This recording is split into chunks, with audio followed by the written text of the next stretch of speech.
Hello ಆತ್ಮೀಯರೇ, ನಮಸ್ಕಾರ. ಮೋಕ್ಷ ಮೀಡಿಯಾಕ್ಕೆ ತಮಗೆ ಸ್ವಾಗತ. ನಾನು ಮೋಕ್ಷ ಹಿರೇಮಠ್. ಅದು 60-70ರ ದಶಕ ಇರಬಹುದು. ನಾವಿನ್ನೂ ಪ್ರಾಥಮಿಕ ಶಾಲೆಗೆ ಸೇರಿದ್ದಿಲ್ಲ ಅಂತ ಅನಿಸುತ್ತೆ. ಆಗಲೇ ನಕ್ಸಲ್ ಚಳವಳಿ ಸದ್ದು ಮಾಡ್ತಿತ್ತು. ನಕ್ಸಲ್ ಬಾಡಿಯಲ್ಲಿ ಪ್ರಾರಂಭವಾದರಿಂದ ಅದನ್ನು ನಕ್ಸಲ್ ಚಳವಳಿ ಅಂತೇಳಿ ಕರೆದರು. ಬಿಹಾರದ ನಕ್ಸಲ್ ಬಾಡಿಯಲ್ಲಿ ಪ್ರಥಮ ಬಾರಿಗೆ ಆ ಚಳವಳಿ ಕಿಡಿ ಸ್ವರೂಪವನ್ನು ಪಡೆದುಕೊಂಡಿತು. ಒಂದು ಭಾವನೆ ಇತ್ತು ಅವರಿಗೆ. ಒಂದು ಕಿಡಿ ಹೆಚ್ಚಿದರೆ ಅದು ದೇಶದ ತುಂಬೆಲ್ಲ ಹಬ್ಬುತ್ತದೆ, ಪ್ರಸಾರವಾಗುತ್ತದೆ. ಹೀಗಾಗಿ ನಾವು ಸಮಾಜದಲ್ಲಿ ಭಾರೀ ಬದಲಾವಣೆಗಳನ್ನು ತರಬಹುದು, ಕ್ರಾಂತಿಯನ್ನು ಮಾಡುವುದು ಅಂತೇಳಿ. ಆದರೆ ನಂತರದ ದಿನಗಳಲ್ಲಿ ಆದದ್ದೇ ಬೇರೆ. ಆ ನಕ್ಸಲ್ ಬಾಡಿಯಲ್ಲಿ ಭಾಗವಹಿಸಿದ್ದ ಎಷ್ಟೋ ಯುವಕರ ಹತ್ಯೆ ನಡೆಯಿತು. ಅದು ಇನ್ನೂ ಕೂಡ ನಿಂತಿಲ್ಲ. ಅವರು ಇಟ್ಕೊಂಡಿರ್ತಕ್ಕಂಥ ಗುರಿ ಧ್ಯೇಯೋದ್ದೇಶಗಳೆಲ್ಲ ಮಣ್ಣು ಪಾಲಾಗಿದವು. ಆದರೆ ಕೆಲವರು ಮಾತ್ರ ತಾವು ಹಿಡಿದಿರ್ತಕ್ಕಂಥ ದಾರಿ ಬಿಡಲಿಲ್ಲ, ತಮ್ಮ ಮನಸ್ಸನ್ನು ಬದಲಾಯಿಸಲಿಲ್ಲ, ದೇಶದಲ್ಲಿ ಆಗ್ತಕ್ಕಂಥ ಬದಲಾವಣೆಗಳನ್ನು ಗಮನಿಸಲಿಲ್ಲ. ಅವರು 1960ನೇ ದೇಶದಲ್ಲಿ ಇದೆ ಅಂತೇಳಿ ತಿಳ್ಕೊಂಡ್ಬಿಟ್ರು. ಆದರೆ ಇಂದಿನ ದಿನಮಾನಗಳಲ್ಲಿ ನೋಡಿದಾಗ ಸಾಕಷ್ಟು ಬದಲಾವಣೆಗಳನ್ನು ನೋಡ್ತೀವಿ ನಾವು. ತುಂಗಭದ್ರಾ, ಗಂಗಾ, ಬ್ರಹ್ಮಪುತ್ರ ನದಿಗಳಲ್ಲಿ ಸಾಕಷ್ಟು ನೀರು ಹರಿದು ಹೋಗಿದೆ. ಉತ್ಪಾದನಾ ಮಾಧ್ಯಮಗಳ ರೀತಿ ಕೂಡ ಬದಲಾಗಿದೆ. ಡಿಜಿಟಲ್ ಮಾಧ್ಯಮಗಳು ಬಂದ ಮೇಲೆ ಈ ಕೆಲಸ ಮಾಡ್ತಕ್ಕಂಥ ರೀತಿ ನೀತಿಯೇ ಬದಲಾಗಿಬಿಟ್ಟಿದೆ. ಫ್ಯಾಕ್ಟ್ರಿಯ ರೀತಿ ನೀತಿಗಳೇ ಬದಲಾಗಿಬಿಟ್ಟಿವೆ. ಉತ್ಪಾದನಾ ಮಾಧ್ಯಮಗಳ ಕ್ರಿಯೆಯೇ ಬದಲಾಗಿಬಿಟ್ಟಿದೆ. ಇಂಥ ಸ್ಥಿತಿಯಲ್ಲಿ ನಾವು ಬದಲಾವಣೆಗಳನ್ನು ಗಮನಿಸಿದರೆ, ಅದೇ ಆಟ ಆಡಿದರೆ ಅದಕ್ಕೆ ನಾವು ಬಲಿಪಶು ಆಗ್ತೇವೆ. ನಕ್ಸಲ್ ಚಳವಳಿಯಲ್ಲಿ ಭಾಗವಹಿಸಿರ್ತಕ್ಕಂಥ ಎಷ್ಟೋ ಜನ ವಿದ್ಯಾವಂತರು, ಒಂದರ್ಥದಲ್ಲಿ ಹೈಲಿ ಕ್ವಾಲಿಫೈಡ್. ಆದರೆ ಅವರು ತಮ್ಮ ಪ್ರಾಣವನ್ನೇ ಪಣವಾಗಿಟ್ಟು ಬದಲಾವಣೆಗಳನ್ನು ತರಲು ತಮ್ಮ ದೇಹವನ್ನೇ ಮೀಸಲಾಗಿಟ್ಟು, ತಮ್ಮನ್ನೇ ಮೀಸಲಾಗಿಟ್ಟು. ಆದರೆ ಪ್ರಭುತ್ವ ಅದನ್ನು ಬಹಳ ಗಂಭೀರವಾಗಿ ಪರಿಗಣಿಸಿ ಈ ನಕ್ಸಲರ ಮೇಲೆ ತನ್ನ ಕತ್ತಿಯನ್ನು ಬೀಸಿತು. ಬಂದೂಕುಗಳು ಬಾಯಿ ತೆರೆದು ಎಷ್ಟೋ ಜನ ಯುವಕರು ಹತ್ಯೆಯಾದರು, ಪ್ರಾಣವನ್ನೇ ಪಣಕ್ಕಿಟ್ಟರು. ಆದರೂ ಕೂಡ ತಮ್ಮ ಧ್ಯೇಯ ಧೋರಣೆಗಳನ್ನು ಬಿಡಲಿಲ್ಲ. ಭಾಳ ವಿಚಿತ್ರ ಅನಿಸುತ್ತೆ. ಈಗಿನ ರಾಜಕಾರಣವನ್ನು ನೋಡಿಬಿಟ್ರೆ ಯಾರು ಯಾರಿಗೆ ಏನು ಮಾಡ್ತಾರೆ ಅನ್ನೋದೇ ಗೊತ್ತಾಗೋದಿಲ್ಲ. ಒಂದು ಕಾಲದ ರಾಜಕಾರಣ ಇತ್ತು, ಆವಾಗ ಪರಿಸ್ಥಿತಿ ಬೇರೆ ಇತ್ತು. ಆದರೆ ಈಗಿನ ಪರಿಸ್ಥಿತಿಯೇ ಬೇರೆ. ಈಗಿನ ಪರಿಸ್ಥಿತಿಯಲ್ಲಿ ನಾವು ಚೆಂಗಲ್ ರೆಡ್ಡಿಯವರಂಥ, ಹನುಮಂತಯ್ಯನವರಂಥ, ನಿಜಲಿಂಗಪ್ಪ ಮತ್ತು ಎಸ್.ಆರ್. ಕಂಠಿಯವರಂಥ ಮುಖ್ಯಮಂತ್ರಿಗಳನ್ನು ಕಾಣೋದು ಭಾಳ ಕಷ್ಟ ಆಗುತ್ತೆ. ಅದೇ ರೀತಿ ಸಮಾಜವಾದಿ ಹೋರಾಟಗಾರರ್ತಕ್ಕಂಥ ಗೋಪಾಲಗೌಡರನ್ನು ಕನಸಿಸುವುದು ಭಾಳ ಕಷ್ಟ ಆಗುತ್ತೆ.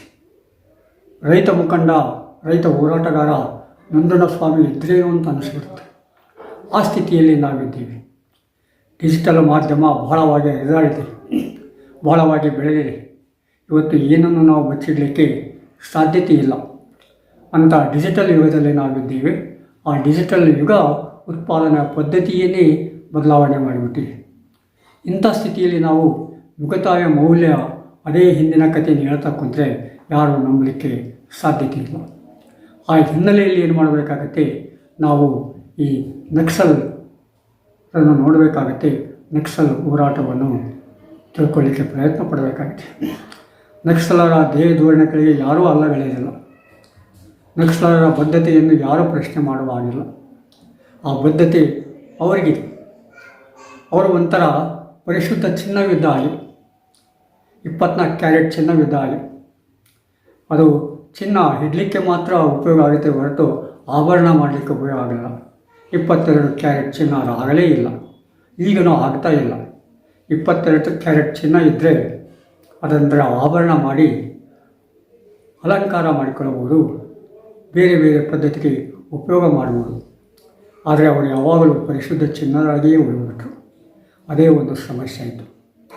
ತಮ್ಮ ಗುರಿಗಳಿಗೆ, ದೇಹ ಧೋರಣೆಗಳಿಗೆ ಪ್ರಾಮಾಣಿಕರಾದ ಬದ್ಧರಾದ ತಮ್ಮ ಜೀವನವನ್ನೇ ಬಲಿ ಕೊಟ್ಟರು. ಅದು 1960, 70ರ ದಶಕದಿಂದಲೂ ಇದೇ ನಡೆದಿದೆ. ಈಗಲೂ ಕೂಡ ಇದೇ ನಡೀತಿದೆ. ನಕ್ಸಲ್ ಯುವಕರ ಹೆಣಗಳು ಒಂದಿಲ್ಲ ಒಂದು ರೀತಿಯಾಗಿ ಬೀಳ್ತಾನೆ ಇದ್ದಾವೆ. ಹೊಸದಾಗಿ ಏನಿಲ್ಲ, ಒಳ್ಳೊಳ್ಳೆ ಯುವಕರನ್ನು, ಮುಖಂಡರನ್ನು ಕಳೆದುಕೊಂಡಿದ್ದೇವೆ. ಆದರೂ ಕೂಡ ನಕ್ಸಲರಲ್ಲಿ ಇನ್ನೂ ನಾವು ಬದಲಾವಣೆಯನ್ನು ಕಾಣಲಿಕ್ಕೆ ಸಾಧ್ಯತೆ ಇಲ್ಲ. ಯಾಕಂದರೆ ಅದು ಒಂದು ಮಾನಸಿಕ ಸ್ಥೀಮಿತತೆ ಆಗಿಬಿಟ್ಟಿದೆ, ಒಂದು ಮೈಂಡ್ ಸೆಟ್ ಆಗಿಬಿಟ್ಟಿದೆ. ಆ ಮೈಂಡ್ ಸೆಟ್ಟಿಂದ ಹೊರಗೆ ಬರಲಿಕ್ಕೆ ಅವರಿಗೆ ಸಾಧ್ಯತೆ ಆಗ್ತಾಯಿಲ್ಲ. ಇದಕ್ಕೆ ಏನು ಮಾಡೋದು? ಪ್ರಭುತ್ವದ ಚರ್ಮ ಭಾಳ ಗಟ್ಟಿಯಾಗಿದೆ. ಪ್ರಭುತ್ವ ತನಗೇನಾದರೂ ಬಿಕ್ಕಟ್ಟು ಬಂದಾಗ ನಕ್ಸಲರ ಕಡೆಗೆ ಹೋಗಿಬಿಡ್ತದೆ, ಜಾತಿ ಸಮಸ್ಯೆಯನ್ನು ಎಬ್ಬಿಸಿಬಿಡ್ತದೆ, ಧರ್ಮಗಳ ನಡುವೆ ದ್ವೇಷ ಉಂಟು ಮಾಡುತ್ತೆ, ತನ್ನ ಭ್ರಷ್ಟಾಚಾರವನ್ನು ಮುಚ್ಚಿಕೊಳ್ಳುತ್ತೆ, ತನ್ನ ವೈಫಲ್ಯಗಳನ್ನು ಮುಚ್ಚಿಕೊಳ್ಳುತ್ತದೆ, ತನ್ನ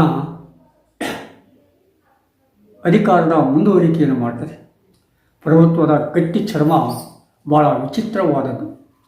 ಪ್ರಭುತ್ವ ಇವರು ಎದುರಾದಂಗೆಲ್ಲ ಗಟ್ಟಿ ಆಗ್ತಾ ಹೋಗ್ತೇ ಇದೆ ಹೊರತು ಅದು ದುರ್ಬಲವಾಗ್ತಾ ಇಲ್ಲ. ಇಂಥ ಸ್ಥಿತಿಯಲ್ಲಿ ನಾವು ಅದೇ ಹಳೆ ಪದ್ಧತಿಯನ್ನು ಮುಂದುವರಿಸಿಕೊಂಡು ಹೋದರೆ ಯಾವ ರೀತಿಯಾಗಿ ನಾವು ಬದಲಾವಣೆಯನ್ನು ತರಲಿಕ್ಕೆ ಸಾಧ್ಯತೆ ಇದೆ?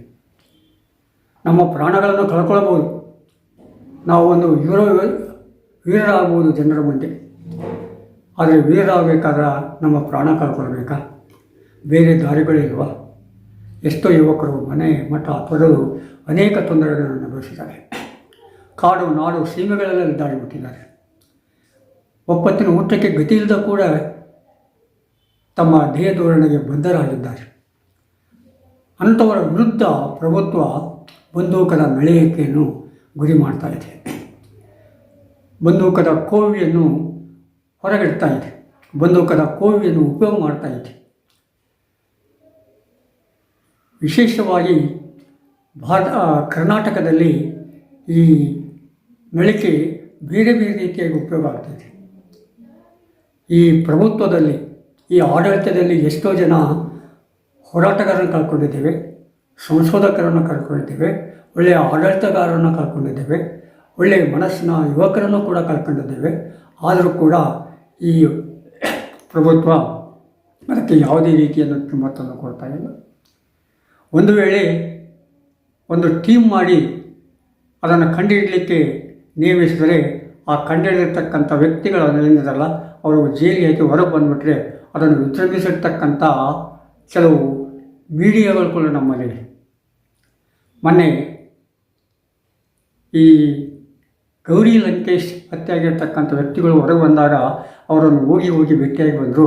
ಅವರೇನು ಬೇರೆ ಯಾರೂ ಅಲ್ಲ, ಮೀಡಿಯಾದ ಜನನೇ ಅದರಲ್ಲಿ ಎಷ್ಟೋ ಜನ ಇದ್ದರು. ಅಂದರೆ ಈ ರೀತಿಯಾಗಿ ಕೊಲೆ ಮಾಡೋದನ್ನು ವಿಜೃಂಭಿಸ್ತಿರ್ತಕ್ಕಂಥ ಒಂದು ವರ್ಗ ನಮ್ಮಲ್ಲಿದೆ. ಅಂಥ ಸ್ಥಿತಿಯಲ್ಲಿ ನಾವು ನಮ್ಮದೇ ಸರಿ ಅಂತೇಳಿ ಹೋದ್ನಪ್ಪ ಅಂತಂದರೆ ನಮ್ಮ ಬಲಿಯಾಗ್ತಿದೆಯೇ ಹೊರತು ಯಾವುದೇ ಬದಲಾವಣೆಗಳನ್ನು ತರಲಿಕ್ಕೆ ಸಾಧ್ಯತೆ ಇಲ್ಲ. ಈಗ ಸಾಮಾನ್ಯವಾಗಿ ನಕ್ಸಲ್ ಚಳವಳಿ ಪ್ರಾರಂಭವಾಗಿ 67-70 ವರ್ಷ ಆಗಿರ್ಬೋದು. ನನಗೀಗ 70 ವರ್ಷ ಅಂತ ಅನಿಸುತ್ತೆ. ಆದರೆ ಅದರಿಂದ ಏನಾದರೂ ಬದಲಾವಣೆ ಆಗಿದೆಯಾ? ಬದಲಾವಣೆ ಆಗಿದ್ದರೆ ಅವರ ಪ್ರಾಣ ಮಾತ್ರ ಹೋಗಿದೆ ಅಷ್ಟೆ. ಮೊನ್ನೆ ಕೂಡ ಒಬ್ಬ ಯುವಕನ ಹತ್ಯೆ ಆಯಿತು, ವಿಕ್ರಮಗೌಡ ಅಂತೇಳಿ. ಇಂಥ ಸಾಲು ಹತ್ಯೆಗಳನ್ನು ಕೂಡ ನಾವು ನೋಡ್ತಾ ಇದ್ದೇವೆ. ಕಲಬುರಗಿಯವರನ್ನು ಕೊಲೆ ಮಾಡಿರ್ತಕ್ಕಂಥ ವ್ಯಕ್ತಿಗಳು ಇನ್ನೂ ಪತ್ತೆ ಆಗಿಲ್ಲ. ಪತ್ತೆ ಆದರೂ ಕೂಡ ಅವರು ಅಲ್ಲ ಅಂತಕ್ಕಂಥ ಒಂದು ಮನೋಭಾವನೆ ಬಂದುಬಿಟ್ಟಿದೆ. ಪತ್ತೆ ಆದರೂ ಕೂಡ ಅವರು ಬಿಡುಗಡೆ ಆದಾಗ ಅವರನ್ನು ವಿಜೃಂಭಣೆ ಮಾಡ್ತಕ್ಕಂಥ ಎಷ್ಟೋ ಪತ್ರಿಕೆಯ ಸಂಪಾದಕರು, ಸೋಷಿಯಲ್ ಮೀಡಿಯಾ ಮುಖ್ಯಸ್ಥರು ಅಲ್ಲಿ ಕಾಯ್ಕೊಂಡು ಕುಂತಿರ್ತಾರೆ. ಅವರನ್ನು ಹೋಗಿ ಭೇಟಿಯಾಗಿ ಬರ್ತಾರೆ, ಅದನ್ನು ವಿಜೃಂಭಿಸ್ತಾ ಇದ್ದಾರೆ. ಅಂದರೆ ಎಡಪಂಥೀಯರು ಅವರು ಒಳ್ಳೆಯತನ ಇದ್ದರೂ ಕೂಡ ಅವರು ಸತ್ತರೆ ಅವರನ್ನು ವಿಜೃಂಭಿಸ್ತಕ್ಕಂಥ ಒಂದು ವರ್ಗ ಈ ಸೋಷಿಯಲ್ ಮೀಡಿಯಾದಲ್ಲಿ ಇದೆ. ಇಂಥ ಸೋಷಿಯಲ್ ಮೀಡಿಯಾಗಳ ನಡುವೆ ಅದನ್ನು ವಿರೋಧ ಮಾಡ್ತಕ್ಕಂಥ ಸೋಷಿಯಲ್ ಮೀಡಿಯಾಗಳು ಕೂಡ ಇದ್ದಾವೆ. ಆದರೆ ಒಂದಾನೊಂದು ಕಾಲದಲ್ಲಿ ಈ ಅನುಕೂಲ ಇದ್ದಿಲ್ಲ. ಪ್ರತಿಷ್ಠಾಪಿತ ಮೀಡಿಯಾಗಳಲ್ಲಿ ಮಾತ್ರ ಅದು ನಡೀತಾ ಇತ್ತು. ಆ ಪ್ರತಿಷ್ಠಾಪಿತ ಮೀಡಿಯಾಗಳು ಸೋಲ್ಡ್ ಔಟ್ ಆಗಿಬಿಟ್ಟಿದ್ರು. ಆದರೆ ಈಗ ಪರಿಸ್ಥಿತಿ ಬೇರೆ ಆಗಿದೆ. ಯಾವ ರೀತಿಯಾಗಿ ವಿಜೃಂಭಿಸ್ತಕ್ಕಂಥ ಸೋಷಿಯಲ್ ಮೀಡಿಯಾಗಳಿದೆ, ಅದನ್ನು ವಿರೋಧಿಸ್ತಕ್ಕಂಥ ಸೋಷಿಯಲ್ ಮೀಡಿಯಾಗಳು ಕೂಡ ನಮ್ಮಲ್ಲಿದೆ. ಹೀಗಾಗಿ ಒಂದು ದೊಡ್ಡ ಬದಲಾವಣೆಗಳನ್ನು ನಾವು ಕಾಣ್ತಾ ಇದ್ದೇವೆ. ಅಂದರೆ ಯಾವುದೇ ಹತ್ಯೆಯಾದರೂ ಕೂಡ, ಯಾವುದೇ ಘಟನೆಯಾದರೂ ಕೂಡ ನಾವು ಈಗಿನ ಕಾಲದಲ್ಲಿ ಮುಚ್ಚಿಡಲಿಕ್ಕೆ ಸಾಧ್ಯತೆ ಇಲ್ಲ. ಒಂದಿಲ್ಲ ಒಂದು ರೀತಿಯಾಗಿ ಹೊರಗೆ ಬಂದೇ ಬರ್ತದೆ, ಅದಕ್ಕೆ ವಿರೋಧ ಬಂದೇ ಬರುತ್ತದೆ ಅಂತೇಳಿ ಆ ಹಿನ್ನೆಲೆಯಲ್ಲಿ ನೋಡಬೇಕು. ಆ ಹಿನ್ನೆಲೆಯಲ್ಲಿ ನಾವು ಈಗಿನ ಬದಲಾವಣೆಗಳನ್ನು ಗಮನಿಸಬೇಕು. ಆ ಗಮನ ಹರಿಸ್ತಿದ್ರೆ ಏನಾಗುತ್ತೆ, ನಮ್ಮ ಹತ್ಯೆ ಆಗುತ್ತೆ ಹೊರತು ಯಾವುದೇ ಬದಲಾವಣೆಗಳಾಗೋದಲ್ಲ. ಒಬ್ಬ ಯುವಕನನ್ನು, ಒಬ್ಬ ಮುಖಂಡನನ್ನು ಸೃಷ್ಟಿಸಬೇಕಾದ್ರೆ ಎಷ್ಟೋ ವರ್ಷಗಳು ಬೇಕಾಗುತ್ತೆ. ಅಂಥ ಮುಖಂಡನ ಸಾವು ಕೆಲವೇ ನಿಮಿಷಗಳಾಗಿಬಿಡ್ತದೆ. ಇದು ದುರಂತ. ನಮ್ಮಲ್ಲಿ ರಾಜಕಾರಣದಲ್ಲಿ ಅತಿ ಭ್ರಷ್ಟಾನುಭ್ರಷ್ಟ ರಾಜಕಾರಣಿಗಳಿದ್ದಾರೆ, ಅವ್ರಿಗೇನೂ ಆಗೋದಿಲ್ಲ. ಅವರು ಮತ್ತೆ ಭ್ರಷ್ಟತೆ ಮಾಡ್ತಾರೆ, ಮತ್ತೆ ಮುಂದುವರಿಸ್ತಾರೆ. ಈಗಂತೂ ರಾಜಕಾರಣ ವಿಚಿತ್ರ ತುರುಗಳನ್ನು ಪಡೆದುಕೊಂಡಿದೆ. ಅದು ಯಾವ ಮಟ್ಟಕ್ಕೆ ಮುಟ್ಟಿದೆ ಅಂತಂದರೆ, ಒಂದು ಕಾಲಕ್ಕೆ ಟೇಪು ಭಾಳ ಸದ್ದು ಮಾಡ್ತಾಯಿತ್ತು, ಮೂಲೆಯಲ್ಲಿ ಟೇಪ್ ಅಂತಲೇ ಹೇಳ್ತಾಯಿದ್ರು. ನಂತರದಲ್ಲಿ ಸಿ ಡಿ ಬಂದವು, ನಂತರದಲ್ಲಿ ಪೆನ್ ಡ್ರೈವ್ ಬಂದವು, ಇನ್ನೂ ಏನೇನೋ ಬಂದುಬಿಟ್ರು.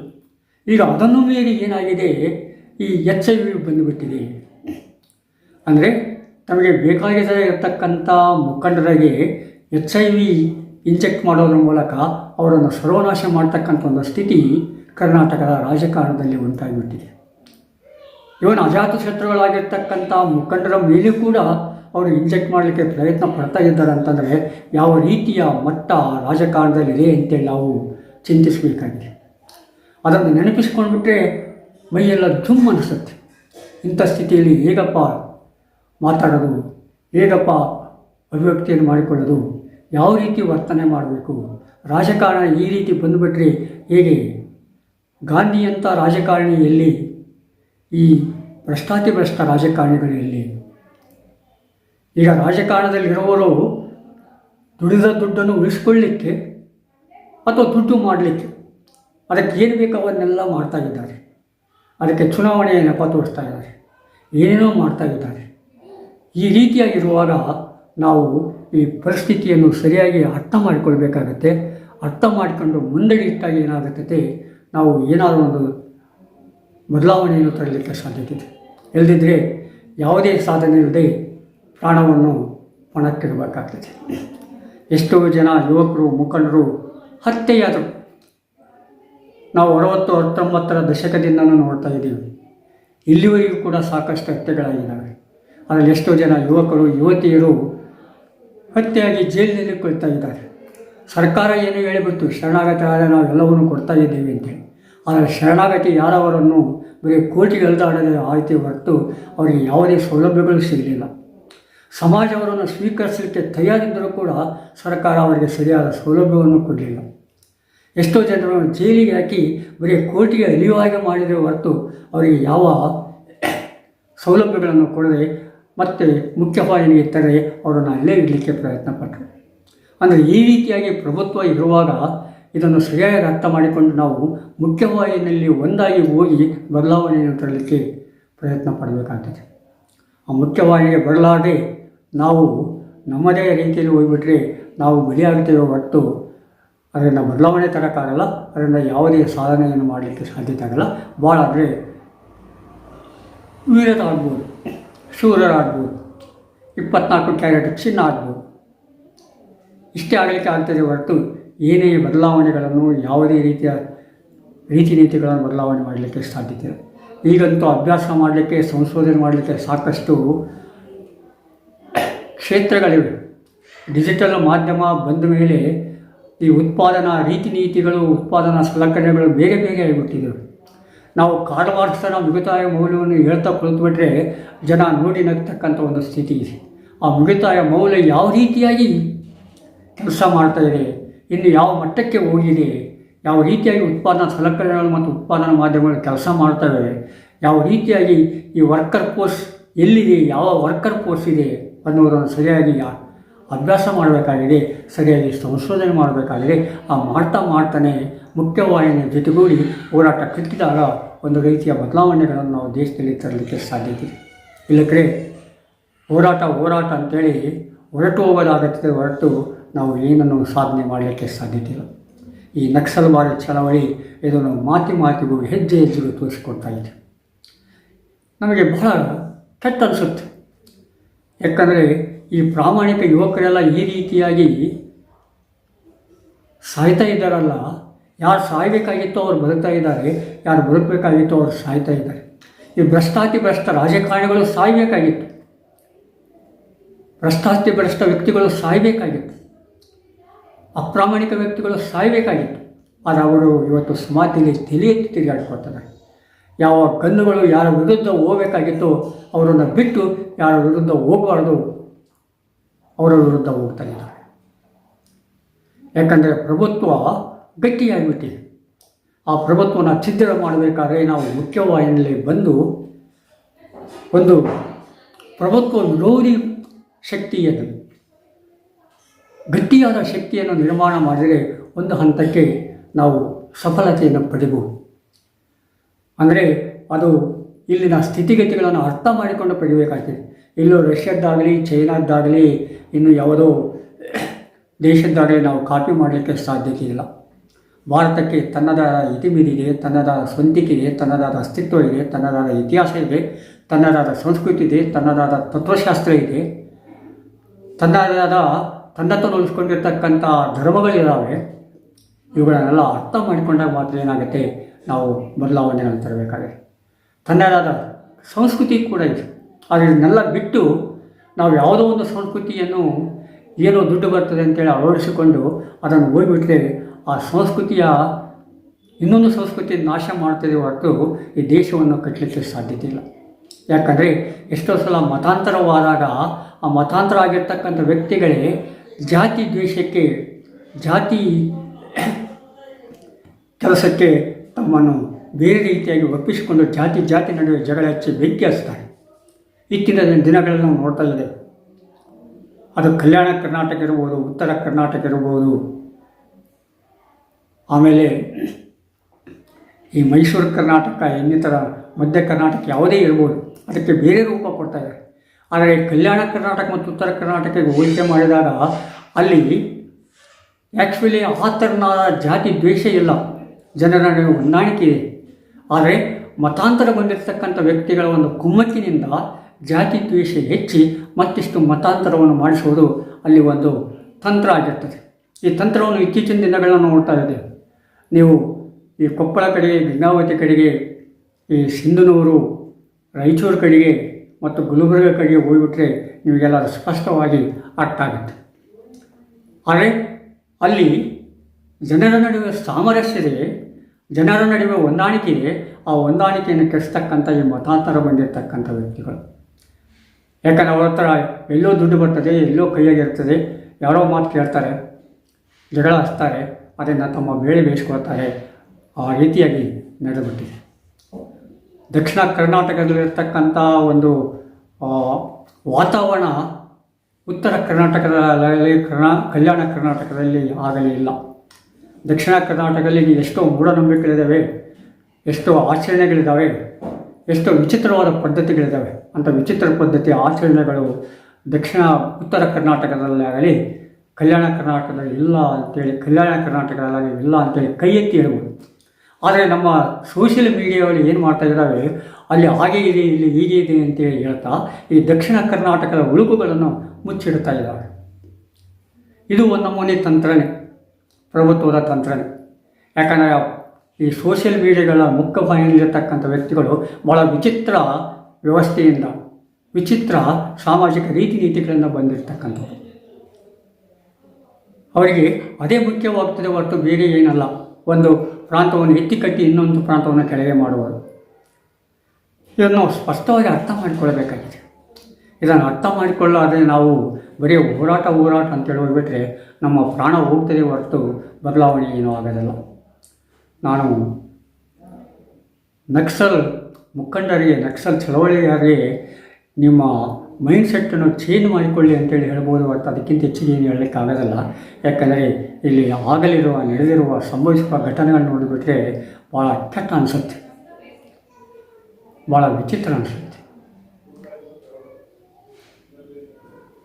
ಯಾರು ಬದುಕಬೇಕಾಗಿತ್ತೋ ಅವರು ಸಾಯ್ತಾ ಇದ್ದಾರೆ, ಯಾರು ಸಾಯಬೇಕಾಗಿತ್ತೋ ಅವರು ಬದುಕ್ತಾ ಇದ್ದಾರೆ.